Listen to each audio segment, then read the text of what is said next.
കേരളത്തിലെ സ്ഥാനാർത്ഥികളെ തീരുമാനിക്കാനുള്ള ബിജെപിയുടെ ചർച്ചകൾ ദില്ലിയിൽ പുരോഗമിക്കുന്നു. പത്തനംതിട്ടയിൽ ബിജെപി സ്ഥാനാർത്ഥിയെ ചൊല്ലി വൻ അനിശ്ചിതത്വം. കെ സുരേന്ദ്രൻ, എം.ടി. രമേശ്, അൽഫോൺസ് കണ്ണന്താനം എന്നിവർ സീറ്റിനായി അവകാശവാദം ഉന്നയിച്ചു. തൃശൂരിൽ മത്സരിക്കുമോ എന്ന് തുഷാർ വെള്ളാപ്പള്ളി വ്യക്തമാക്കാത്തതിൽ ബിജെപിയിൽ അതൃപ്തി. തുഷാറിന്റെ തീരുമാനം വൈകുന്നത് സീറ്റ് ഏറ്റെടുക്കുന്ന കാര്യത്തെ ബാധിക്കുന്നുവെന്ന് ബിജെപി.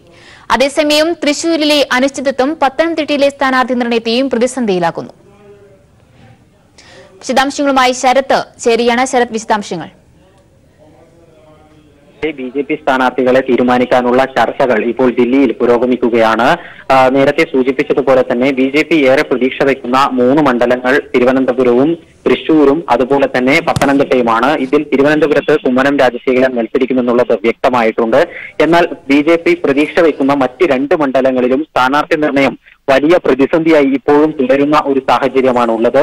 പത്തനംതിട്ടയുടെ കാര്യം പരിഗണിക്കുകയാണെങ്കിൽ പത്തനംതിട്ടയിൽ നിലവിൽ 4 പേരാണ് സ്ഥാനാർത്ഥികളാവാൻ താല്പര്യപ്പെട്ടു നിൽക്കുന്നത്. സംസ്ഥാന അധ്യക്ഷൻ PS ശ്രീധരൻപിള്ള, കേന്ദ്രമന്ത്രി അൽഫോൺസ് കണ്ണന്താനം, സംസ്ഥാന ജനറൽ സെക്രട്ടറി കെ സുരേന്ദ്രൻ, സംസ്ഥാന ജനറൽ സെക്രട്ടറിയായ M.T. രമേശ് എന്നീ 4 പേരാണ് പ്രധാനമായും സ്ഥാനാർത്ഥിത്വത്തിന് വേണ്ടി നിൽക്കുന്നത്. അതിൽ തന്നെ PS ശ്രീധരൻപിള്ളയെ മത്സരിപ്പിക്കരുത് എന്നുള്ള ഒരു കടുത്ത നിലപാടിൽ തന്നെയാണ് V. മുരളീധരൻ വിഭാഗമുള്ളത്. ആ ഒരു പശ്ചാത്തലത്തിൽ പത്തനംതിട്ട സീറ്റ് കിട്ടില്ല എന്ന് PS ശ്രീധരൻപിള്ളയ്ക്ക് ഏറെക്കുറെ ഉറപ്പായിട്ടുണ്ട്.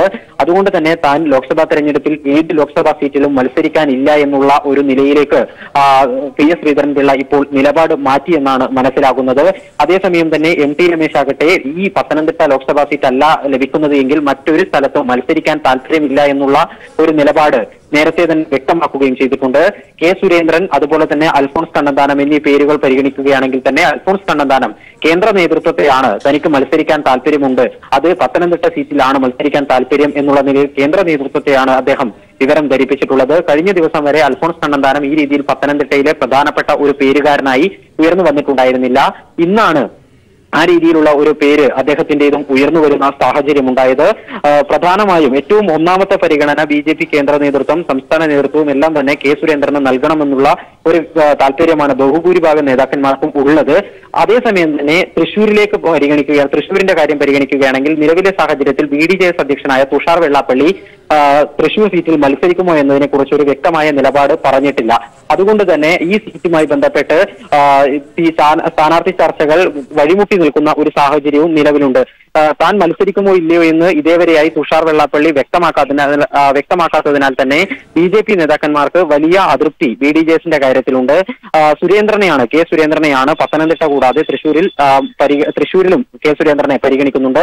ഈ കാര്യത്തിൽ തുഷാർ വെള്ളാപ്പള്ളി തൃശൂരിൽ മത്സരിക്കുമോ എന്നതിനെ സംബന്ധിച്ച് വ്യക്തമായ ഒരു മറുപടി നൽകാത്ത പശ്ചാത്തലത്തിൽ കെ സുരേന്ദ്രനെ തൃശൂരിൽ പരിഗണിക്കണമോ എന്നതിനെ കുറിച്ചും BJP ആലോചിക്കുന്നുണ്ട്. ഈ രീതിയിൽ തൃശൂരിന്റെ കാര്യം പരിഗണിച്ചുകൊണ്ട് തന്നെ തൃശൂരിന്റെ ഈ അനിശ്ചിതത്വം അത് പ്രധാനമായും മറ്റു മണ്ഡലമായ പത്തനംതിട്ടയിലും ബാധിക്കുന്ന ഒരു സാഹചര്യമാണ് നിലവിലുള്ളത്. അതേസമയം തന്നെ ടോം വടക്കനെ ഒരു കാരണവശാലും മത്സരിപ്പിക്കരുത് എന്നുള്ള നിലപാട് സംസ്ഥാന നേതൃത്വം കേന്ദ്ര നേതൃത്വത്തെ അറിയിച്ചിട്ടുണ്ട്. രാവിലെ മുതൽ വിവിധ കേന്ദ്ര നേതാക്കന്മാരുമായി BJPയുടെ സംസ്ഥാന നേതാക്കൾ ചർച്ച നടത്തിയിരുന്നു.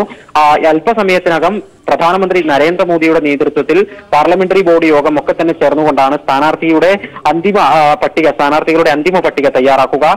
നിലവിലെ സാഹചര്യത്തിൽ കേരളത്തിലെ BJP നേതാക്കൾ ആവശ്യപ്പെടുന്ന കാര്യം എന്ന് പറയുന്നത് ആദ്യഘട്ട പട്ടികയിൽ തന്നെ കേരളത്തിന്റെ സ്ഥാനാർത്ഥികളെയും ഉൾപ്പെടുത്തണം എന്നുള്ളതാണ്. കാരണം 1ാം ഘട്ടം ലോക്സഭാ തെരഞ്ഞെടുപ്പ് നടക്കുന്നത് 91 ലോക്സഭാ സീറ്റുകളാണ്. ആ 91 ലോക്സഭാ സീറ്റുകളിലെ സ്ഥാനാർത്ഥികളെ പ്രഖ്യാപിക്കാനാണ് പ്രധാനമായും BJPയുടെ തെരഞ്ഞെടുപ്പ് സമിതി പ്രധാനമായും ശ്രദ്ധ ചെലുത്തുന്നത്.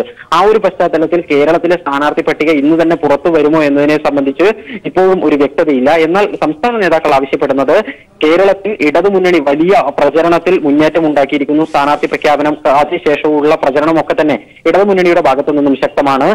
കോൺഗ്രസ് ആകട്ടെ ഇന്ന് തന്നെ സ്ഥാനാർത്ഥിയെ പ്രഖ്യാപിക്കാനുള്ള നീക്കം ശക്തമാക്കുകയും ചെയ്തിട്ടുണ്ട്. ഈ ഒരു പശ്ചാത്തലത്തിൽ യാതൊരു കാരണവശാലും പട്ടിക നീണ്ടു പോകരുത്, ഇന്നോ നാളെയോ ആയി തന്നെ പട്ടിക തയ്യാറാക്കാൻ വേണ്ടി BJP കേന്ദ്ര നേതൃത്വം തയ്യാറാകണമെന്നുള്ള ഒരു ആവശ്യമാണ് ഇപ്പോൾ BJPയുടെ സംസ്ഥാന നേതൃത്വം കേന്ദ്ര നേതൃത്വത്തെ അറിയിച്ചിരിക്കുന്നത്. വിപിന.